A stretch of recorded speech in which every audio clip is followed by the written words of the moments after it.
كان كاين أمير شاب كيحكم مملكة ذكية فيها روبوتات وخدامين بالذكاء الاصطناعي. الأمير قال: بغيت نتزوج، ولكن ماشي غير بالجمال، بغيت شي وحدة صادقة. دار إعلان كبير في الهولوغرام ديال المدينة: أي بنت باغية تكون أميرة تجي للقصر غدا مع 8 صباحا.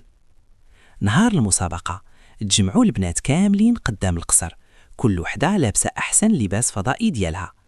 الأمير عطى لكل وحدة قصيص فيه بدرة وقال: سقيوها واعتنيوا بها، وبعد شهر رجعوا ليا نشوف النتيجة.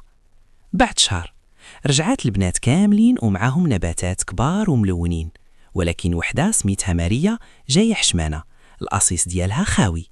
قالت في خاطرها: أنا سقيت البدرة كل نهار ولكن ما طلعت حتى حاجة. بغات تمشي، ولكن الوزير قال لها: طلعي للمنصة.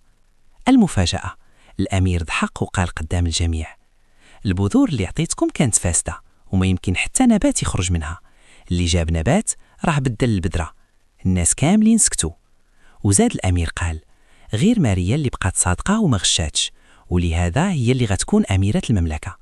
فضحك واحد الروبوت الحارس وقال بالدارجة: شوفوا التكنولوجيا فين وصلت، ولكن الصدق باقي أقوى من أي تحديث.